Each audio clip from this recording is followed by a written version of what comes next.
Bonjour, on va regarder ensemble ce que la parole dit de la foi. On sait que beaucoup ont la foi sur la terre, foi en toutes sortes de religions, traditions, mais on va aller voir ce que Jésus dit de la foi, lui. Celui qui dit qu'on est justifié par la foi. On va essayer de comprendre un petit peu la foi et méditer sur les versets qu'on va regarder dans la parole de Dieu. Si on veut savoir quelque chose que vraiment quelqu'un a dit un jour, il faut aller voir dans le fondement même de ce que lui a dit pour savoir quelle est la véritable foi que le Seigneur demande. Fait qu'on va regarder dans Romains, chapitre 3, verset 21, c'est marqué « Mais maintenant, sans la loi, est manifestée la justice de Dieu à laquelle rendent témoignage la loi et les prophètes. Justice de Dieu par la foi en Jésus-Christ. Pour tous ceux qui croient, il n'y a point de distinction, car tous ont péché et sont privés de la gloire de Dieu. Et ils sont gratuitement justifiés par sa grâce, par le moyen de la rédemption qui est en Jésus-Christ. C'est lui que Dieu a destiné à être par son sang, pour ceux qui croiraient, victimes propriatoires, afin de montrer sa justice. Comme on peut voir, dans le fond, on est sauvé gratuitement par la foi en Jésus-Christ. Oh là là! C'est quelque chose d'assez spécial d'avoir un si grand salut, de justifier par la foi en Jésus-Christ. Ça veut dire que si on met notre foi en Jésus-Christ, notre confiance en Jésus-Christ pour nous sauver, il a le pouvoir de nous sauver. C'est assez spécial. Alors, il y en a qui vont dire, ben, peut-être, ah, mais ma religion ne dit pas ça, il faut faire ci, il faut faire cela pour être sauvé, quoi que ce soit. Bon. C'est comme je vous dis, je ne suis pas là pour débattre. Je suis là pour vous annoncer l'Évangile dans sa pureté. Et si vous croyez vraiment ce que Jésus a dit, ben c'est la véritable foi, je crois, parce que le Seigneur nous montre quelle est la véritable foi. On va aller voir de son vivant, le Seigneur Jésus-Christ, dans l'Évangile de Jean, chapitre 14, verset 23, il est écrit, « Jésus lui répondit, « Si quelqu'un m'aime, il gardera ma parole, et mon Père l'aimera. Nous viendrons à lui, et nous ferons notre demeure chez lui. Celui qui ne m'aime pas ne garde point mes paroles, et la parole que vous entendez n'est pas de moi, mais du Père qui m'a envoyé. » Oh. Ça veut dire que sa parole, le Seigneur, il dit que si on l'aime, on garde sa parole. Vous savez que j'ai toujours cru en Dieu, mais ça fait 25 ans que je crois Dieu. Ça fait 25 ans que je suis Jésus et sa parole. Et j'ai rencontré d'autres personnes comme moi dans ce monde qui, comme moi, suivent Jésus et sa parole. Et je peux vous dire une chose, ça fait des semaines que je suis seul à la maison et que je ne me sens pas seul. Je ne me sens pas seul parce que je sais que Jésus est avec moi, parce que je garde sa parole. Et je peux sentir qu'à toutes les fois que je m'adresse à Dieu par Jésus, ben, je le ressens qui est avec moi et qui est à la maison. Pourquoi? Parce que je garde sa parole et je la serre dans mon cœur. Et je crois Jésus, je suis Jésus. Je suis Jésus à chaque jour. Pourquoi? Parce qu'à chaque jour, je regarde sa parole et je crois ce qu'il me dit. Comme on a regardé avant ça, je crois que Jésus a créé cette terre et ce ciel. Parce que c'est un Dieu tout-puissant. Et c'est ça la foi. La foi, c'est de croire Dieu et pas croire ce que les hommes disent de Dieu, s'ils ne sont pas conformes à la parole de Dieu. C'est pourquoi je ne veux pas débattre. Mais je garde la parole de Jésus et la sers dans mon cœur. Ça fait que sa parole qu'il nous a laissée il y a 2000 ans, c'est l'Évangile de Matthieu à Apocalypse. Et toute la parole de Dieu parle de ce moment. Fait que la Bible est la vérité. Bon, ça veut dire que Jésus dit, celui qui m'aime garde ma parole et la serre dans son cœur. Fait qu'on va aller voir d'autres passages qui parlent de la foi. Romains 10, verset 17, c'est marqué, « Ainsi la foi vient de ce qu'on entend, et ce qu'on entend vient de la parole de Christ. » Oh. Ça veut dire qu'on peut-tu dire avoir la foi si on ne garde pas la parole que Jésus nous a donnée, et on ne la lit pas. Si vous voulez augmenter votre foi, Lisez la parole que Jésus a dit. Et comme le dit, si quelqu'un m'aime et garde ma parole, je viendrai à lui et nous ferons notre demeure chez lui. La foi en qui? En Jésus? Ah, on dit ma religion, ben on prie telle personne. Mais le Seigneur, il dit, tu n'adoreras qu'un seul Dieu, un seul Seigneur, un seul Sauveur. Fait que moi, c'est ça. Comme je vous dis, je ne veux pas débattre. Je ne veux pas débattre de ce qu'il dit. Moi, je vous dis ce qui est marqué dans l'Évangile, dans le fondement même de la foi. La foi vient de ce qu'on entend, et ce qu'on entend vient de la parole de Christ. Moi, je vois aujourd'hui beaucoup de personnes qui décèdent. On sait qu'on est confiné à la maison. C'est des choses si on regarde un an d'avance, que l'année passée, on ne pouvait pas savoir ce qui allait se passer aujourd'hui. Mais moi, ce que je vois des personnes qui décèdent bien souvent sans Jésus-Christ. Et vous savez que Jésus-Christ nous a promis une vie éternelle. Une vie éternelle dans le bonheur, la justice et la paix. Mais sachez une chose, Jésus a le pouvoir absolu maintenant. Il est ressuscité, il est à la droite de Dieu. Et c'est lui qui intercède pour nous. C'est important qu'on ne sait jamais si demain matin on décédera, on vivra. Mais moi, ce qui m'attriste aujourd'hui, c'est de voir du monde qui meurt sans lui.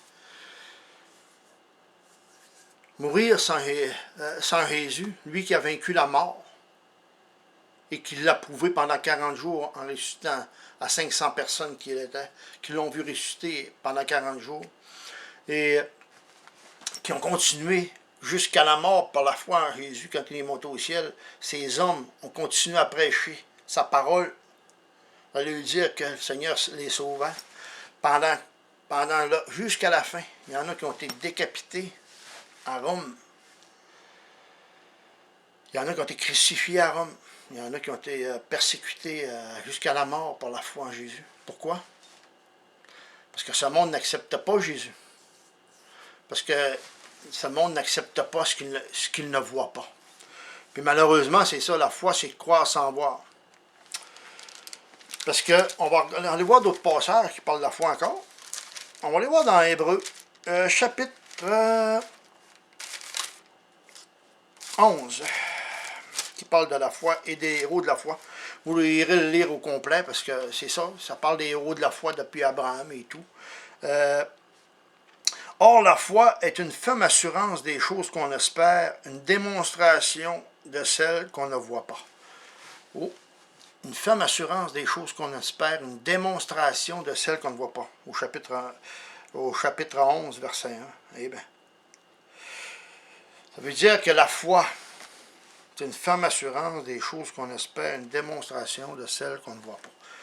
Ça veut dire que la promesse, dans le fond, la foi, c'est de croire ce que Dieu dit comme promesse. Si Jésus-Christ nous dit qu'il a vaincu la mort, et qu'il est ressuscité, et qu'il y en a qui l'ont vu, et qu'il est monté au ciel, et est assis à la droite de Dieu maintenant, il faut croire ce qu'il promet. On va regarder par un autre foi qu'est-ce que le Seigneur nous promet. Si on espère, c'est marqué dans le passage, si on espère en Jésus-Christ dans ce monde, on est le plus malheureux des hommes. Ben oui, c'est sûr. Parce que si vous croyez en Jésus, puis que vous croyez que cette parole est éternelle, le Seigneur dit tant que le ciel et la terre seront là, il ne disparaîtra pas un iota de sa parole. Si vous croyez que l'Évangile n'est plus valide aujourd'hui, vous avez été séduit par quelqu'un d'autre qui ne veut pas que vous croyiez ce qui est marqué. Mais savez que vous êtes justifié par la foi en Jésus-Christ, que lui a payé le prix sur la croix entre le ciel et la terre, qui a versé son sang pour vous justifier. Et tout ce qu'il vous demande, c'est de mettre votre confiance que lui, ce qu'il a dit, peut vous sauver. Ben pour ma part, depuis 25 ans, je crois ça, et il a transformé ma vie. Je ne suis pas parfait. S'il y en a qui pensent que je suis parfait, non, je ne le suis pas. Puis je ne me crois pas parfait non plus. Malheureusement, il y a une partie de moi-même qu'on appelle l'ego. L'ego qui, lui, veut vivre comme il veut sur la terre. L'ego, tu sais, c'est notre orgueil. Notre orgueil, c'est le premier péché qui est rentré dans le monde. Ça, je vous en parlerai une autre fois. Mais, on veut vivre à notre manière, sans Jésus. Mais je peux vous dire une chose, de vivre sans Jésus dans ce monde, c'est vivre sans espoir. Parce qu'aujourd'hui, on peut rendu, même les scientifiques aujourd'hui peuvent dire que si l'homme ne fait rien, on est au bout du rouleau. Dans quelques décennies, ce sera quand même plus vivable sur la terre. Mais si on regarde la promesse que Jésus nous a dit, que ce ciel et cette terre ont été créés pour un certain temps. Mais peut-être, dans ma région, on va parler de ça, mais la Bible n'en parle. Ça, on regardera ça une autre fois. Ce que je veux mettre l'emphase aujourd'hui, c'est sur la foi. Et regardez que le Seigneur peut pardonner toutes choses, car tous son péché sont privés de la gloire de Dieu. On l'a lu tout à l'heure. Bon, ça veut dire que si on regarde une certaine Marie qui est allée au pied de Jésus et il s'est mis à pleurer au bout de ses pieds, cette grande pécheresse, elle est venue au pied de Jésus et elle lui a demandé pardon. Il dit, va, ta foi t'a sauvé, hein, dans le fond. Pourtant, c'était pas une femme de grande valeur. Les religieux la condamnaient. Hey, c'est une femme de ci, de ça, de ci, de ça. Ouais. Facile de juger, c'est facile de condamner. Hein. Le Seigneur, il dit, ne jugez pas, ne condamnez pas non plus. Parce qu'on est tous pécheurs. Mais qui répondra à l'appel de Jésus? La même parole a été annoncée à tous les religieux de la terre dans ce temps-là. Les religieux qui étaient en sa présence, qui l'ont vu, qui l'ont cloué sur une croix, parce que ils ne voulaient pas se conformer à leur religion. Mais pourtant, le Seigneur avait la parole de la vie éternelle. Il y a quelques hommes quelques religieux dans ce temps-là, qui l'ont accepté, puis ils ont dit oui, la parole de Jésus est vraie, et que cet homme est juste. C'était le Messie qui était annoncé, qui venait mourir sur une croix. Dieu est venu marcher en la personne de Jésus-Christ sur cette terre pendant 33 ans de vie, sans commettre aucun péché. Et il venait et en mourant sur la croix, il accomplissait les Écritures qui étaient annoncées d'avance, que Jésus un jour venait mourir sur une croix pour nous sauver. Oh, il aurait pu faire autrement, mais par amour, il l'a fait pour chacun de nous. Il venait comme d'un agneau pur et sans tache, pour mourir pour nous. Est-ce que vous avez reconnu cet amour-là sur la croix? J'espère que oui. J'espère que oui pour chacun de vous qui entendez ça aujourd'hui. Peut-être que vous êtes seul à la maison, peut-être que vous êtes à l'hôpital, peut-être que vous êtes... j'espère que vous allez accepter Jésus comme Seigneur et Sauveur. C'est important. Parce que le Seigneur nous a dit que même après la mort, il nous annonce une vie nouvelle.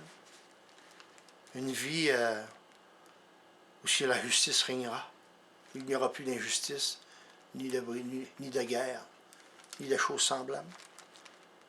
Mais que lui-même va régner. Comme le malfaiteur qui est mort sur la croix à côté de lui, il dit, souviens-toi de moi quand tu viendras dans ton règne. Qui a révélé ça, vous croyez? Ben, moi, je peux vous dire, c'est ça. C'est le Saint-Esprit qui lui a révélé ça. Il dit, ce soir même, tu es avec moi dans le paradis. Il n'a pas dit, tu vas passer, tu vas être 20 ans en prison, puis tu vas monter au ciel après. Là, non. Il dit, ce soir même, tu es avec moi dans le paradis. Est-ce que vous, aujourd'hui, durant le temps de votre méditation, est-ce que vous croyez que la foi vient de ce qu'on entend, et ce qu'on entend de la parole de Christ? La vraie foi, c'est ça. Et suivre Jésus. Le Seigneur a dit, celui qui viendra prendre sa croix et me suivre. Vous savez qu'à la croix, Jésus a payé le prix pour vos péchés, il y a 2000 ans. Acceptez-le comme Seigneur et Sauveur. Venez à lui. N'ayez pas peur. Le Seigneur n'est pas venu pour vous juger, il est venu pour vous sauver. Puis ça, c'est encore une preuve que le Seigneur, regardez ce que lui-même a dit dans Jean, chapitre 13.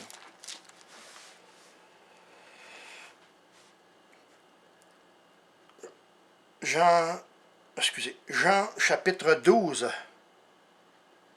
verset 44, il est écrit, « Or Jésus s'était écrié, celui qui croit en moi, croit non pas en moi, mais en celui qui m'a envoyé. » Vous voyez, si vous croyez en Jésus, vous croyez en Dieu. C'est important. « Et celui qui me voit, voit celui qui m'a envoyé. Je suis venu comme une lumière dans le monde, afin que quiconque croit en moi ne demeure pas dans les ténèbres. Si quelqu'un entend mes paroles et ne les garde point, ce n'est pas moi qui le juge, car je suis venu non pour juger le monde, mais pour sauver le monde. Celui qui me rejette et qui ne reçoit pas mes paroles a son juge. La parole que j'ai annoncée, c'est celle qui le jugera au dernier jour. car je n'ai point parlé de moi-même, mais le Père qui m'a envoyé m'a prescrit lui-même ce que je dois dire et annoncer. Oh, ça veut dire que la parole que le Seigneur nous a laissée, c'est elle qui nous jugera au dernier jour. Vous sachez qu'un jour, si on meurt ou on décède, si on meurt comme le malfaiteur, qu'on dit que Jésus, souviens-toi de moi quand tu viens dans ton règne, qui est mort avec Jésus à ses côtés. Et quand il dit, ce soir même, après cette mort, tu seras avec moi dans le paradis. Et si vous croyez que Jésus est mort pour vos fautes, pour vos péchés, allez à lui, tout simplement chez vous. Pensez que Dieu n'est pas assez grand pour vous écouter. Jésus est à la droite de Dieu. Et il attend l'appel de votre cœur. Et parlez-lui avec votre cœur, et venez tel que vous êtes, sans rien lui cacher. Parce que Dieu a tout vu d'une manière ou d'une autre, et tout est écrit dans des livres au ciel. Hein? Tout est écrit dans des livres. Seigneur, il n'y a pas d'ordinateur au ciel. Seigneur, tout est écrit dans des livres. C'est sûr, ça ne s'effacera pas et ça ne buggera pas. Chaque être humain, toutes ses actions, que ce soit de soir, de nuit, et toutes sont toutes marquées. Je veux dire que le sang de Jésus peut tout effacer, les fautes que nous avons faites, quand on passera devant son trône. Et acceptez-les comme ça. Priez-le. Demandez à Jésus tout simplement de vous sauver. Et il le fera. Il le fera. Et prenez sa parole. Et prenez sa parole qu'il nous a laissé, ces merveilleux livres. La Bible. Hein? Parce que c'est sûr que l'Ancien Testament annonçait la venue du Messie. Avec toute la Bible était quelque chose de merveilleux, mais l'alliance qu'il a faite avec nous, c'est qu'on est justifié par la foi en Jésus-Christ. Avez-vous la foi en Jésus-Christ? Si vous avez la foi en Jésus-Christ, c'est merveilleux, c'est merveilleux, c'est merveilleux. Bon, ce que je vais faire,